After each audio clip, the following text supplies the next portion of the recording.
Well, thank you so much. Well, thank you for the invitation. Thank you for inviting me. In fact, thank you for inviting me back, because it's not the first time that I come to speak at UMass, and it feels very much like home. And thank you also to you all for being brave enough or foolish enough to listen to me twice in one day. So it's let's see. So after that conversation with Moira, I didn't really want this to be a very formal keynote.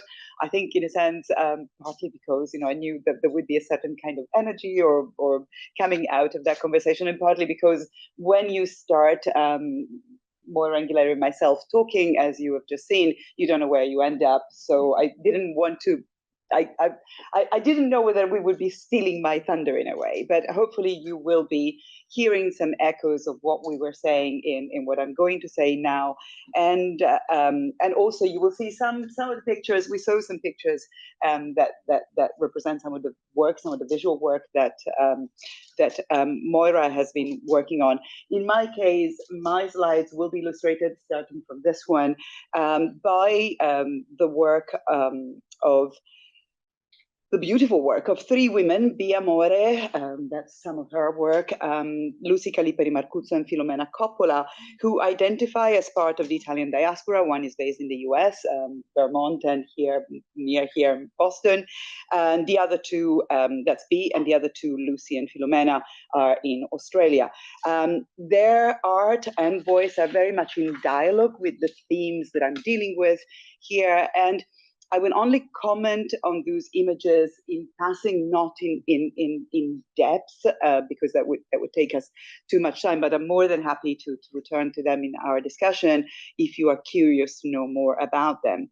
In the meantime, they're here to remind us. Well, they're here to sort of to be pleasant, to give us some pleasure, but also to remind us of the intersection of media and locales, but also of the intersectionality of gender, ethnicity, class, and more that needs to guide all cultural analysis.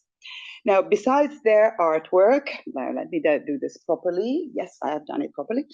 So besides their artwork, I will also refer to the writing of two other amazing women, Kim Ragusa and Claudia Durasanti. Kim, I don't know. Claudia, I have the pleasure again of counting as a friend.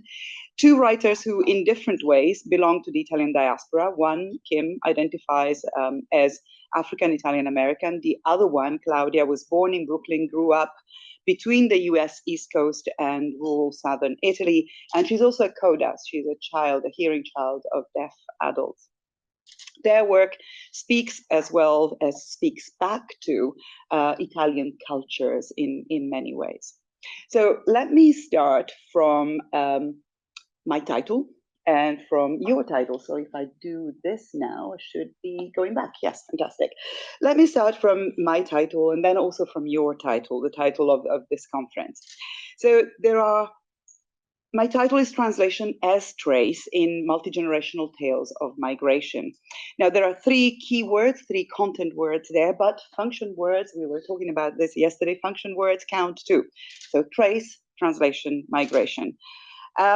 We were talking about this a few minutes ago, but yes, I have spent at least 2 decades, not constantly, I promise, but thinking about translation and migration. And that nexus, that connection, is what led me to really, really want to rethink the model of translation that we work with, away from substitution and erasure, and towards an alternative model that I've come to imagine around notions of trace, co-presence, and the idea of a translational fabric of our lives. In doing so, I'm also connecting notions and practices of translation with memory, with narrativity, and with hospitality. And something else that I'm becoming fascinated with, as I was saying earlier, with the idea of blind spots. So today, I am somehow returning to these notions to continue to think through them with you and to try to clarify, since you're willing to listen, what I mean and what I do not mean when I talk of translation as trace. And for Maria, is Maria in here? For Maria, yesterday, yes, that is another of the Yes, you're there. Yeah, that's another of the as is that we were talking about yesterday. But I really do not mean it metaphorically, I should add. So this is new thinking about not so old thinking, and you're the first to listen to these remarks. So please take issue, find holes in it, point to my own blind spots if you spot them. So more on this shortly, but first, your title. I said I was going to talk about your title too. So the conference's title is Trace and Transformation, and that "and" is wonderfully ambiguous. It creates a list, and in listing, it both conjoins and divides. It puts trace next to transformation, and in doing so, tells us that we are talking about two distinct things, perhaps happening and working together, trace and transformation meeting in our present, in the phenomenological now, but perhaps also standing at two ends of a spectrum, forming a binary, trace at one end as a clue to what happened in the past, and transformation at the other, shaping and informing our future. Now, I've heard fantastic talks at this conference on the traces left by translation, on traces of multiple and repeated acts of translation, on how translation can point to traces of historical phenomena, and so on. Listening to those papers made me think, sent me thinking, and then sent me rereading last night Carlo Ginzburg's essay on Il paradigma indiziario, the history of research as what is translated usually as the conjectural paradigm, a paradigm built on clues. I prefer to translate Il paradigma indiziario as the detective paradigm. He really speaks of the researcher as Sherlock Holmes. Wonderful stuff, okay? For me, though, translation as trace is not about traces left by translation or traces left in translation. I'm thinking of translation itself as trace, or perhaps tracing, if we want to stress that process element in the famous distinction of translation as process or product. And I'm also thinking of trace and tracing as forms of transformation, themselves transformative acts. And as I said, more on this later. But first, let me move on and think about that epistemological question again that we were starting to think about yesterday. So, and here the question is to do with substitution, with erasure, and with the notion of perfection. So let me start here with the epistemological model that informs the conceptualization and the understanding of translation. Traditionally, and again, we were saying it yesterday, still predominantly, at least in lay terms, and in spite of all our efforts, that model is built on the image of substitution and constantly reinstates the problem, at least for me, the problem of erasure. That's the substitution model, okay? From source text to target text, from source culture to target culture, from source language to target language, one standing in, substituting, and in a sense, erasing the other. There's an assumption here, amongst other things, of languages, cultures, and texts.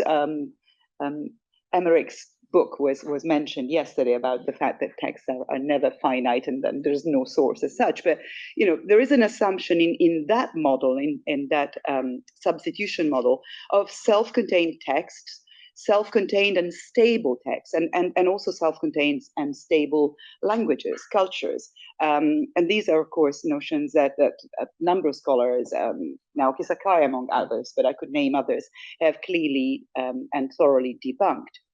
There is also, at the heart of that substitution model, the imprint of methodological and not just methodological nationalism. For me, that model is the index of two desires, two big wishes.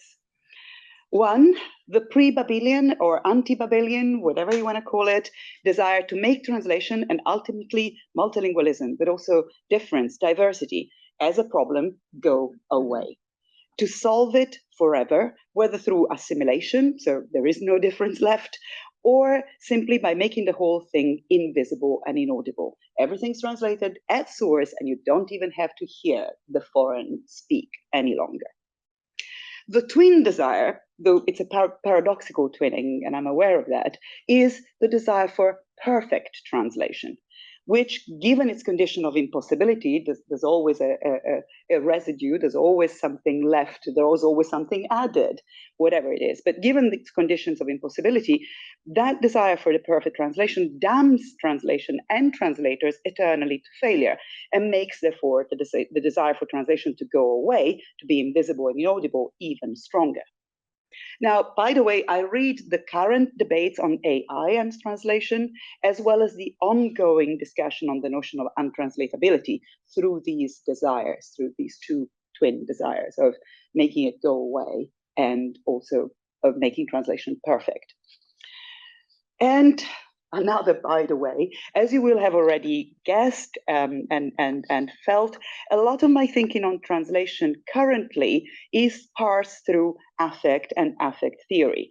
In its political, not its cognitive version, think Sarah Ahmed and her cultural politics of emotions. So when I'm talking about desire, I'm thinking about that political dimension and social and political dimension of desire, not just talking about affect in either in a romantic sense or in a purely cognitive sense.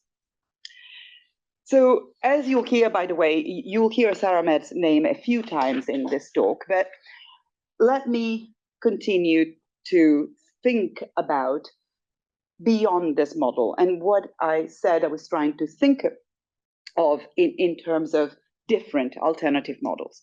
So the other model that I'm thinking about is based on ideas, as I was saying, of a translational fabric of our life and on an idea of co-presence, and that will take me to trace eventually. So how do we build an alternative model starting from the lived experience of translation? I was saying earlier in the conversation with Moira, one of the things certainly that moved me to think about translation the way that I think about it, and I said it at the beginning again, is that nexus between translation and migration, but that means thinking exactly about translation as a lived, embodied experience rather than some abstract or purely textual kind of practice or exercise. So this is precisely, for me, where the nexus between migration and translation comes in. When we think of translation as a process that affects not just words or text, as if those were not important enough. And again, Moira was talking about the question of photography and what it shows or doesn't show. So not that they're not important enough, but what if we think also about translation affecting people, lives, bodies, and the skin on and between them? And here I'm thinking again of Ahmed, but also of Kim Ragusa's incredible memoir, The Skin Between Us, which I will return to afterwards, which is very much, it's a memoir of being between cultures, of being between ethnic groups, of being between families, of being between narratives, different narratives of one's past and of potential presents and futures. This is also where I really needed, as a very logocentric person myself, to think beyond the written text, and where visual art and visual artists became vital to me in trying to think beyond meaning in a narrow sense, beyond language as a code, beyond text as finished, self-contained products. We heard yesterday again about how a text, I think it was in Olga's talk, that she was talking at a certain point about texts bleeding into their environment. And that made me think of a passage in Claudia Durastanti's wonderful book, La Straniera, which was translated as Strangers I Know, in which she talks about precisely that image. She talks of translation, she talks of the body of the translator, and she talks precisely in those terms. She talks of translation and the bleeding of meaning out of translation in terms of epistasy, nosebleeds, as you come back from other worlds. That's the Italian, but I'll read you the English translation, which is not mine, it's the published one. I always made mistakes when I translated, and still do, because meaning doesn't take on a stable form for me. And everything I think and everything I say suffers in the migration between different countries, bleeding the same way astronauts bleed when they've spent too much time in space and come home to constant nosebleeds in the light of day back on Earth. think about that image of the translator as this space traveler, as this astronaut who spends too much time in space and then comes back and things bleed. Their nose bleeds, but also the text bleeds, the meaning bleeds. That instability.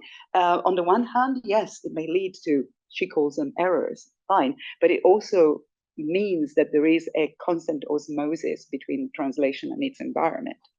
So working with artists, working with some of these artists, I really started to think of translation as embodied practice, and of those practices as the translational fabric of our lives, of our communities and societies, and also of our individual experience within those communities and societies. Now, that metaphor, the metaphor of translation as weaving, as fabric, has been used so many times. I can go from Italo Calvino to Maria Timoshko to many others. For me, what stuck in my head was an image by Calvino, actually, in one of his essays, when he talks about cultural translation and cultural communication as a beautiful oriental rug where the weft and the warp of things form incredible paintings, incredible images. But for me, also, that image of fabric, of weaving, that metaphor became embodied in the work, in work that treated narratives of migration, intergenerational narratives in particular, about the memory of migration, multimodal re-narrations across different kinds of expression, written, visual, audio, visual. So multimodal re-narrations of those experiences lived on and through the body. And this is what a lot of the work that I'm thinking about does. Transfers those ideas, sometimes using verbal language, sometimes eschewing it altogether, but translates those ideas into forms of lived experience. So the work of Bia More, for instance, and her exhibition, which I didn't get to see, but thank God they made a fantastic, a phenomenal book that has so much material in there. It was an exhibition which was in the early 2000s at Ellis Island, occupied 7 rooms, which were 7 of the rooms, a complete corridor, like from here down to there, of which were rooms where migrants were being processed as they arrived at Ellis Island until it was closed eventually. And it was called Lifeline, Filo della Vita. And then pieces like this one, this is a detail of it, but it's called Great Grandmother's Ocean, and it's made of a light blue plexiglass surface on a pedestal, on which she put the bedspread, which had been hand-stitched, hand-embroidered by her great-grandmother, and which her great-grandmother took across the Atlantic as part of the few things she took when she migrated from Italy, from the south of Italy to the US. And then on top of that, to remind us, to symbolize, and to give us a visual cipher of the work, of the labor of men and women that migrate, she put tools of their trades. The old-fashioned irons, the ironing tools made of iron that would have been used by people working in that trade, and then the pickaxes that so many of the men in particular that worked in the building trade or railway making and so on would have used. So that kind of memory and translation. Also, the work, the installation and the performances of Lucy Calipari Marcuzzo, in this case, an Australian-Italian 3rd generation whose family migrated from Calabria, who uses thread, sewing, embroidery, clothing in most of our work, and also embroiders words in multiple languages, dialects. She has pieces, I'll show you some pieces, though they're not with the ones with the words in a second. I had taken the one with the words, but then things change. You'll see why. So she takes, for instance, proverbs, sayings in old Calabrese dialect, which she doesn't even understand. She certainly didn't grow up understanding. And then she found ways to that language. She found roots to words, remembering that language, which is not even any longer the current Calabrese spoken in the same areas because it's from 3 generations ago. And then she started embroidering those things with visuals. And so through those visuals, the affective and the visual translation that she does in her work, using, of course, the needlework that is traditionally of women, makes those words, those sayings, available to those who cannot access them in that language without translation. Or also the work, sorry, I went the wrong way, the work of Filomena Coppola, and I'll talk a little bit more about another piece by her, but in some of her current work or recent work, she literally stitches meaning and affectivity, affect, on photographed skin, not on real skin, but on photographed skin, with words that are literally hand-stitched, stitched in red thread through the photographs that she takes of the hands of people she knows and loves, and she gathers those words from people. She asked me for one. I'm waiting to see what she's done with my word. So these are some of the examples. Emma Bond, a colleague from the UK, has recently written about the body as story. And she talks about it as a mutable, reactive, and expressive archive in which histories and experiences of mobility or migration are worked through, negotiated, and rearticulated in turn. Now, that connection between the body and narrativity, between bodies and narratives, is another way for me to think of translation, not as an erasure. Do we really want to erase bodies, voices, stories, and replace them with others? But as co-presence. Translation then becomes, as in Lucy's, Bee's, and Philomena's work, part of the work of memory, of memorying and of remembering, a guarantor of continuity in some shape or form, not infallible, not perfect, in a process of transformation. An essential part of a broader process of representation, narration and re-narration, intercultural, intergenerational, intersectional, and yes, also interlingual and intersemiotic translation and communication. This is miles away for me from the one-to-one faithfulness, unfaithfulness, and perfection aspiring model of translation. But then there is no perfect map of the empire, as Borges, Eco, and Calvino taught us. And there will always be blind spots, that which we do not see, that which we wish to forget or cannot remember. There are histories of determination, as Sarah Ahmed calls them in Strange Encounters, when it comes to the way we perceive what is stranger, alien, other, and what or who is we. So this is not purely an aesthetic process, is what I'm saying. It is certainly deeply a political and social element. And she also notes, everything can become a commodity, which in Marxist thought is a form of substitution. So again, that idea of substitution, and how do we avoid returning to that model?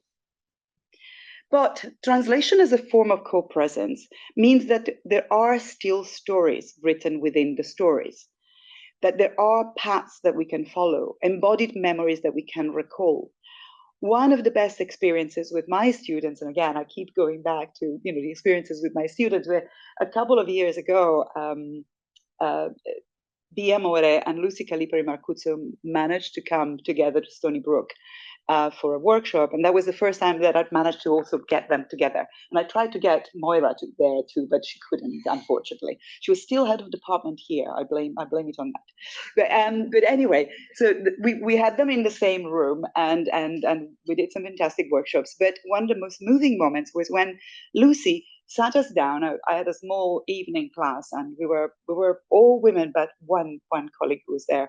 And she sat us down in a circle, and she gave us a ball of red thread and a needle.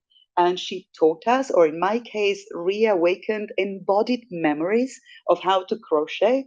And it was really interesting because suddenly my fingers took a shape that they hadn't taken since I'd been 6 or 7 and had rebelled against the idea that I should be made to learn how to crochet and knit and whatever. I know they became feminist practices, but for me at 6, they weren't in position. But suddenly my fingers went back in that position. And a lot of my students there had never done anything like that. But what she made us do was that repetitive gesture, and then she asked us to tell each other stories. And some of my students still talk about that evening and what it meant to do that embodied experience of sitting together and telling those stories.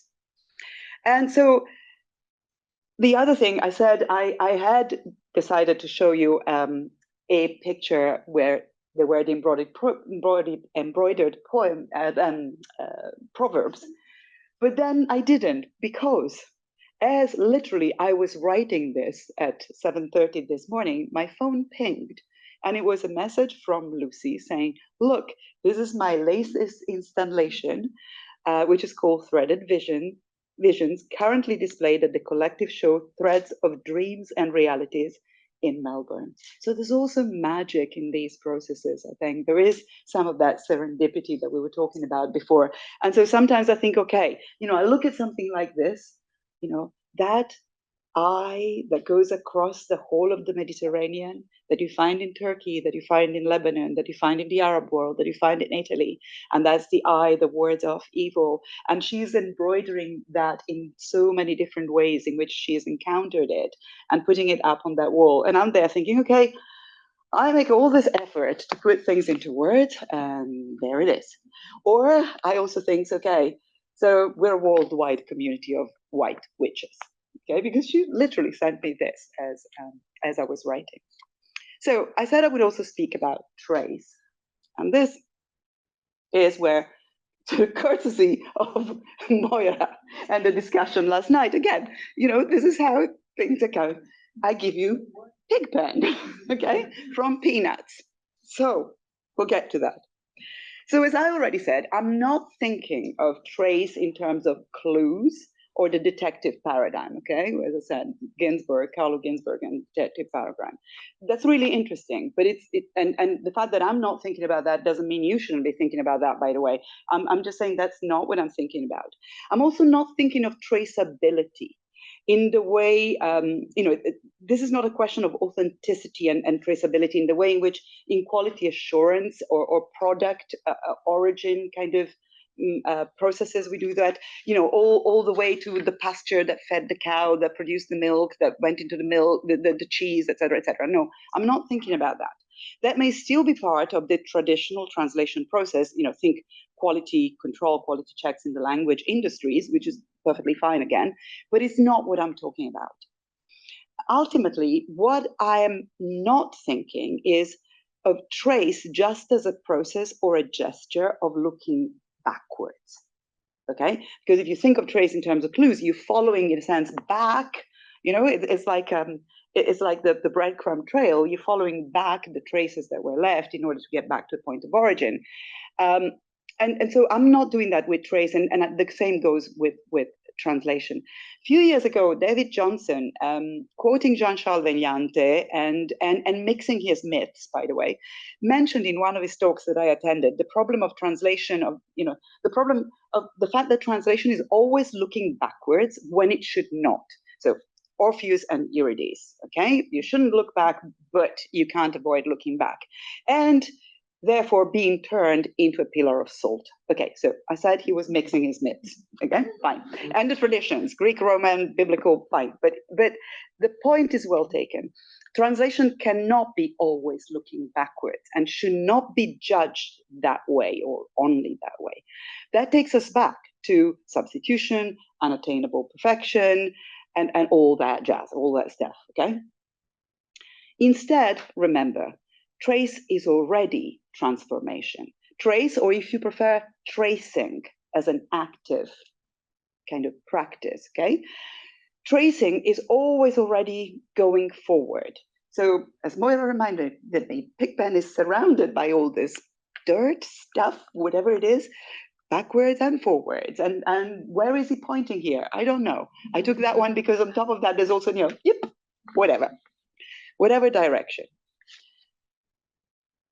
What creates the trace? What tells the story, to return to Emma Bond's idea of body as story, is bodies in motion. Pigpen there. If you prefer, by the way, you could have something, if you want something weightier, think of Walter Benjamin and the Angel of History, being blown into the future, looking backwards. or Pigpen. I'm sorry, don't. I know this is being recorded, and I'm sorry. I'm not being disrespectful to Walter Benjamin, who we absolutely not. And that image is actually the original inspiration of thinking this way. But Pigpen now is also impressive in his own way. So bodies. So as I was saying, what creates the trace, what tells the story, in Emma Boyne's expression of body as story, is bodies in motion. Bodies that decide or are forced to leave, bodies that arrive, bodies that keep moving. Trace, translation, narrative, memory, these are for me all processes that look both backwards and forwards, and do so at the same time. And here I give you, as I said, Pigpen.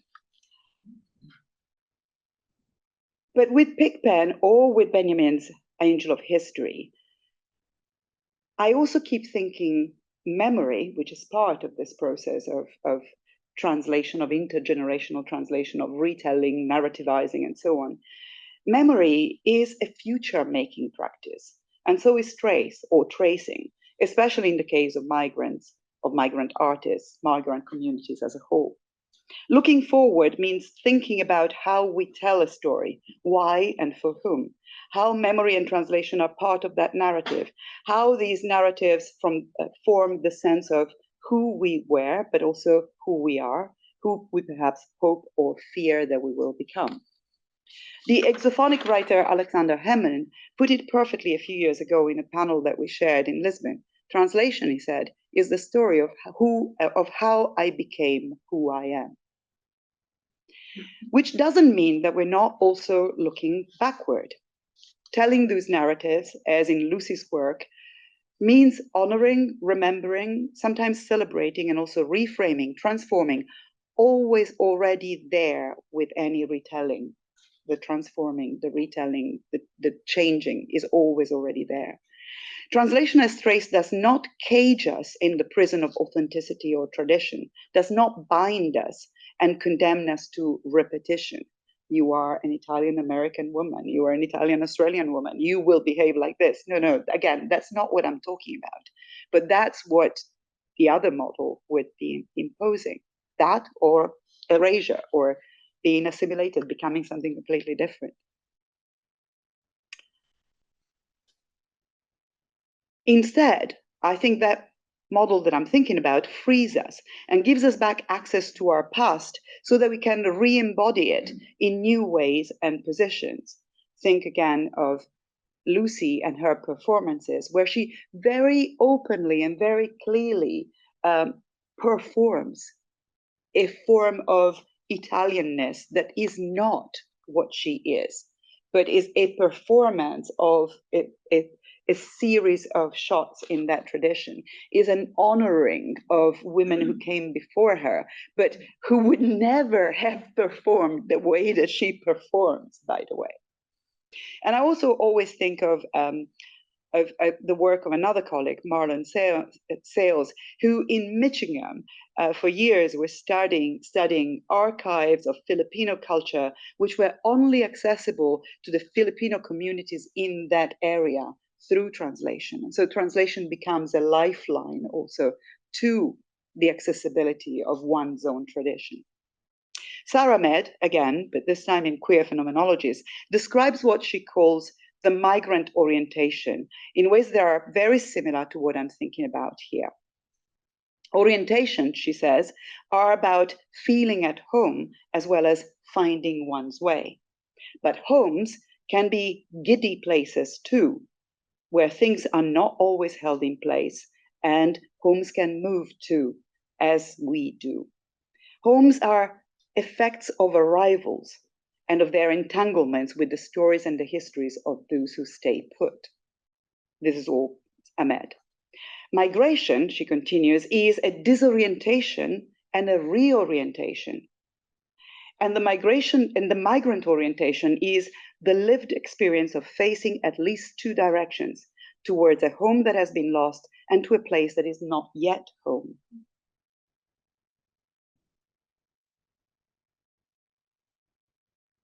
Bodies arrive and they get And yet, she adds, a migrant orientation does not necessarily reside within the migrant body as the double point of its view. So it's not just in control of the person who is moving.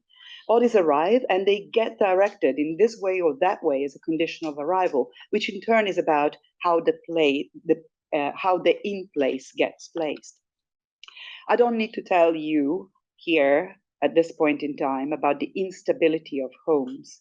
But I do need to say that affect, memory, narrative are probably the only things that we can hold on to.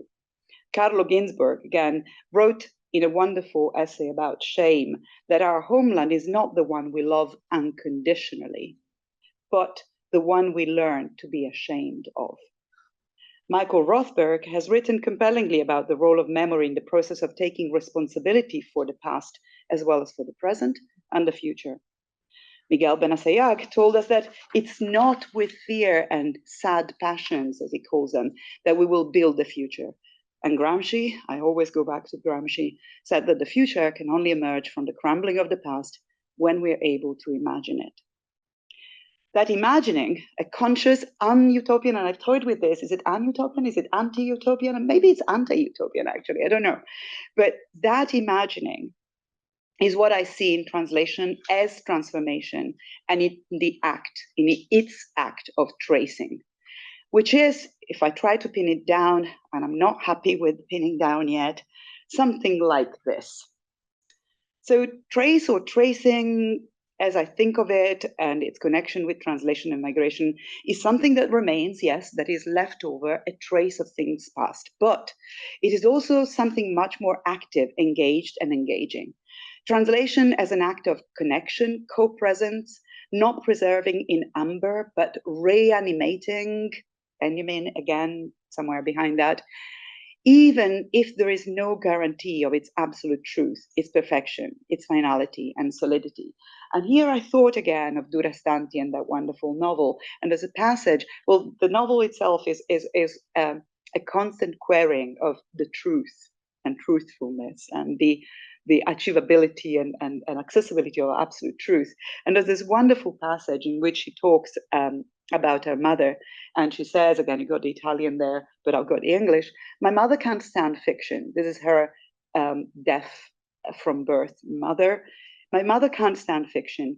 Whenever we watch something, there's always a moment when she says, but is it a true story? Even if we're watching a horror movie. And I have to lie, because if I told her it's completely made up, she'd lose interest and we'd never be able to do anything together again. Her, but is it a true story, has plagued me forever. Okay, but it's such a beautiful question. Okay, she's literally asking a philosophical question there. What's true?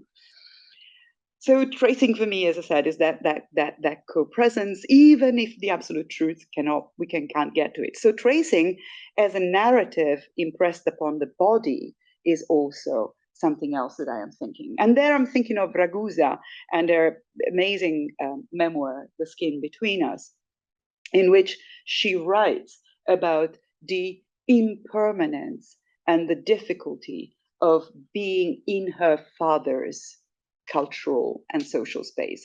Her mother was African American, her father was Italian American. And she talks about the safety in my father's world was always provisional. I didn't notice the suspicious, disapproving looks being cast to our way, a woman's voice muttering vergogna, shame again. Or I don't know the words to any of the songs in any language, and I walk with a sense of shame that I can't add my voice to those of the women around me. She is in a procession of Catholic women in New York. They're speaking Spanish, they're speaking Italian. That sense of having lost those languages, of not being able to access that narrative. And again, that need for translation, that embodied, felt need for translation. I feel as though I've lost something I never knew I had, something whose presence I can only sense in its absence. And is that not a fantastic, again, definition of what translation can be, that presence of something that I feel I can only sense its absence, but that need for translation that she's intimating there.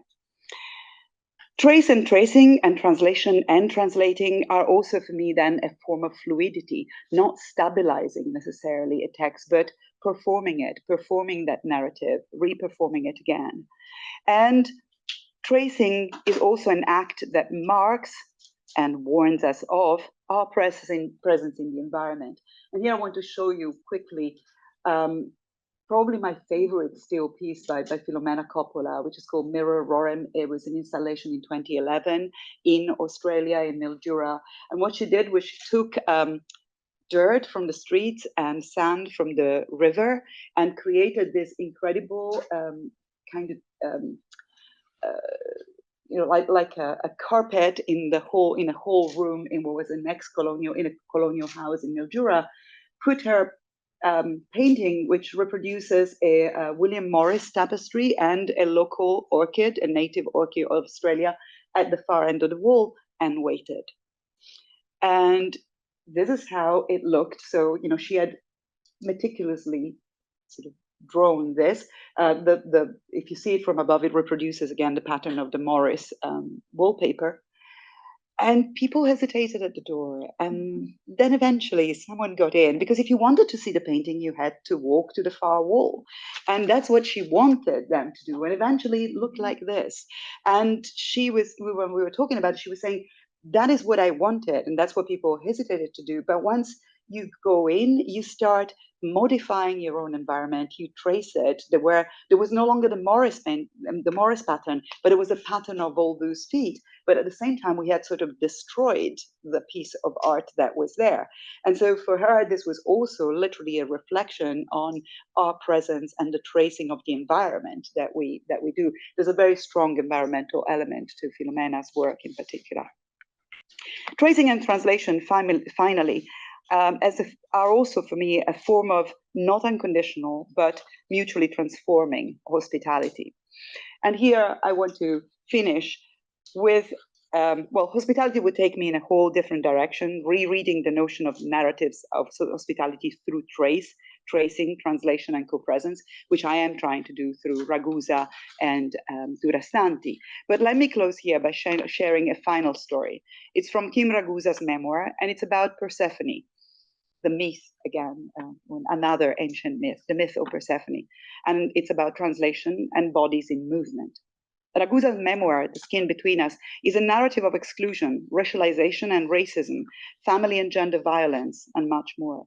But it is also a story of gifts, crisscrossing cultures, languages, histories, voluntary or involuntary gifts that disavow the binarism of identity, the ownership of memory and tradition, to reinscribe each story with a different perspective. Kim's African-American mother taking her to Italy for the first time, but also her Italian-American father and his Puerto Rican girlfriend buying her a set of drums and passing on the love of jazz, or her African-American grandmother instilling into her a sense of her Italian heritage and introducing her to the myth of Persephone and Demeter. A new old myth that opens and closes the book. At the start of the memoir, we see Ragusa, her body in movement, on a ferry between Calabria and Sicily, traveling to the island precisely to make a film on Persephone's myth, seeing her family's history in the waters of the Mediterranean, a history of migration, yes, but also the history of slavery, of moving between close and distant shores, Calabria to Sicily, but also Africa and the current migration across. And deciding in doing so that it's actually really Harlem she's looking for and longing for. At the end of the book, she embraces the inexcusable and unerasable violence of her own and her family's history with these words. Persephone is transformed from captive girl to queen of the underworld when she eats pomegranate seeds. In most versions of the myth, Hades forces her to eat the seeds, and Persephone recounts this violation helplessly and tearfully to Demeter. By the way, if you go and see the Harlem Renaissance exhibition in New York, one of the most beautiful paintings there, the one they've chosen for the cover of the catalog, is a beautiful African-American girl holding a pomegranate. I don't mean from here, but it's wonderful that it's there. But Ragusa continues, in Ovid's Metamorphosis, Persephone eats the fruit herself, stealing a pomegranate from a tree in Hades' vast, lush garden. She breaks open the rough red skin of the fruit and puts the 7 seeds into her mouth. I like this image of Persephone better, choosing her own fate. So I'll leave you with this. Here's to choosing our own fate and taking responsibility for the stories that we tell and we retell, translate and retranslate, for the narratives we trace, and for how we do it. Thank you.